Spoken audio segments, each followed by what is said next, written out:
दुनिया में आना और जाना एक ऐसा चक्र है जिसके बारे में आज तक कोई नहीं समझ पाया। लेकिन शिव पुराण के अनुसार हर व्यक्ति को मृत्यु से पहले कुछ संकेत जरूर मिलते हैं। धर्म शास्त्रों में मृत्यु और जन्म को लेकर कई प्रकार की बातें की गई हैं। किसी भी व्यक्ति का धरती पर आना और जाना तय नहीं होता, बल्कि सब कुछ उसके पुराने जन्म के कर्मों के अनुसार होता है। शिव पुराण एक ऐसा ग्रंथ है जिसमें भगवान शिव से जुड़ी कई महत्वपूर्ण बातों के बारे में जानकारी दी गई है। यहाँ तक कि शिव पुराण के अनुसार भगवान शिव ने खुद ही माता पार्वती को मृत्यु से पहले मिलने वाले संकेतों के बारे में बताया है। यह संकेत व्यक्ति को पहले ही सूचना दे देते हैं कि उनका अंतिम समय अब नजदीक है।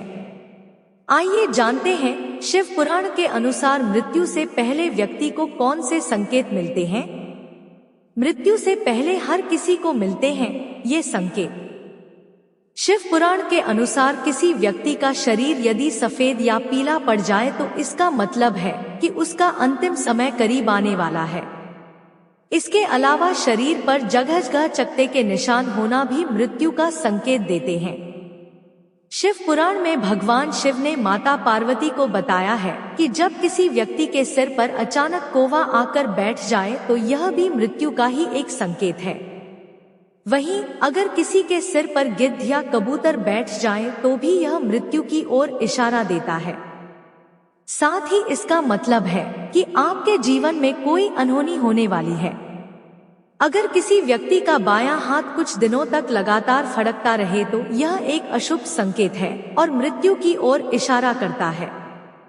शिव पुराण के अनुसार अगर किसी व्यक्ति को अचानक से पानी, तेल और आईने में अपनी ही परछाई दिखना बंद हो जाए तो यह इस बात का इशारा है कि उस व्यक्ति की मृत्यु नजदीक है।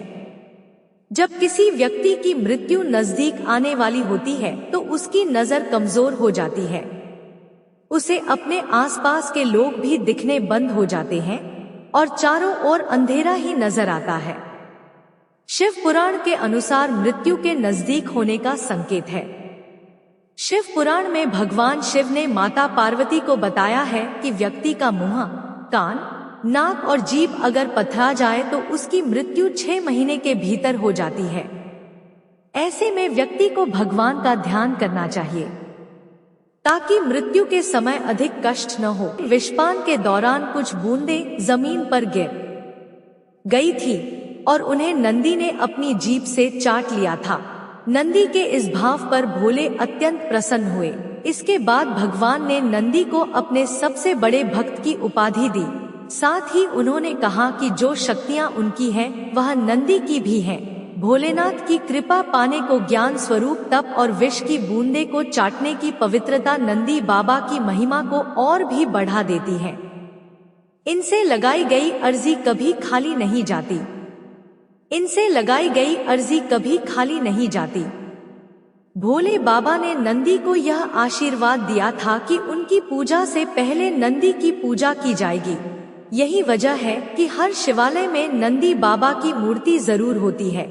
यही नहीं, यह भी मान्यता है कि यदि आपको भोलेनाथ से कुछ मांगना है और आपने नंदी बाबा के कानों में सच्ची श्रद्धा, पवित्रता और अटूट निष्ठा से अपनी बात कह दी तो वह भोलेनाथ तक जरूर अर्जी पहुंचा देते हैं। यही नहीं, शिवजी भी मुराद पूरी कर देते हैं। पौराणिक कथाओं के अनुसार पुरातन काल में एक शिलाद नाम के एक ऋषि हुए जो कि पूर्ण रूप से प्रभु की पूजा में लीन रहने लगे थे। ऐसे में परिवार के लोगों को उनके वंश की चिंता हुई। यह परेशानी लेकर सभी उनके पास पहुँचे और गृहस्थ जीवन में वापस आने का निवेदन किया।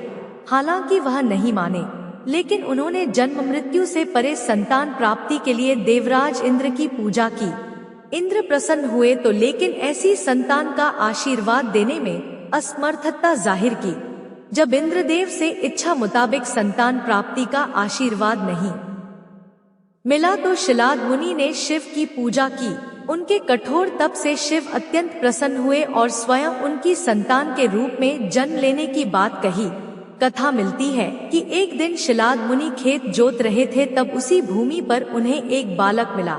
वह उसे घर ले आए और उसका नाम नंदी रखा।